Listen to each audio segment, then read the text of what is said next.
Hi, my name's Virginia Kearney. I'm from Waco, Texas. I've been on 4 trips with Mission 21. And I really want to talk to you about some tips on your presentations of Steps to Peace with God as you do your evangelistic missions, whether it's in the home or talking to people on the street. I don't know about you, but I was a little nervous and concerned when I first got started doing these home visits and evangelism visits. But the more I did them, the more excited I got because I really know that God showed up. He was talking to people in their hearts. And the words that I said, which seemed like ordinary words that I heard many times, had a deep impact on people's hearts. So that's my first encouragement for you. So whether you're doing home visits, there's 2 kinds of visits: home visits that are set up by the church, where you really get a chance to go into someone's home and sit down and talk with them and do a full presentation of the booklet of your life, give them your testimony, written and then also spoken, and look up the verses even in the Bible. You might get some visits that are like that, or you may do the other kind of visits, which are door-to-door evangelism or street visits, where you just knock on people's doors and you get a chance to share. Both of those kinds of visits have been amazing when I've done them, and I've seen lots of people come to Christ. God is there and He wants you to plant the seeds. But I do want to know that those 2 visits are going to be done slightly differently. If you're in someone's home, you have plenty of time. You can go through all the verses and really talk through a lot of things with them. If you're doing door-to-door evangelism, you want to keep it short and simple. You want to just tell the basic facts. You want to use the pictures to describe what you're talking about rather than looking up all the verses or talking through them. You'll see with their eyes whether they're really connecting with what you're saying, and they may just want a short version of it. But I always emphasize I'm leaving with them this booklet that they can look at more and they can read through, and that these verses are all in the Bible and they can find them. And of course, they can come to church and learn more.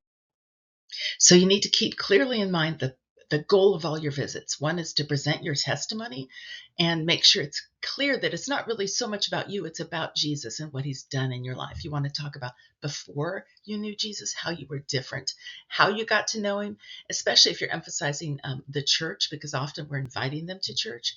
And then, how did God change you? What difference has your life made because you have Jesus in it? And then you want to present the gospel using the steps to peace with God. Again, if you're using the full visit, you'll talk through all the different verses. If you're really talking on the street, you want to focus on using those the pictures that are in that steps to peace with God. Well, there's at least 3 people on your visit, and each person has different responsibilities. I think it helps if you know what your responsibility is versus what everyone else's responsibility is going to be. Your responsibility is to tell your story and lead people to the gospel. The translator's responsibility is to translate what you say to make it understandable to the person you're talking to. And then they're responsible really at the end of the time when you talk about, where are you at? Have you accepted Jesus? They're responsible to lead the discussion after that and to be the person who really leads the person into the decision. It's much easier to not be translating at that point. And all the translators are very capable of leading people to a decision in Christ. So it's much better to just let them talk in Portuguese and to just kind of stand and watch and wait. The church members sometimes get involved in that too, especially if they know that person well.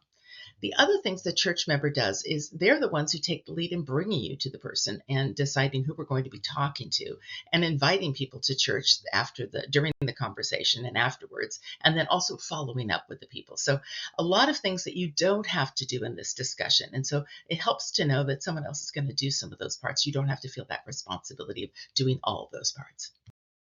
Some final tips.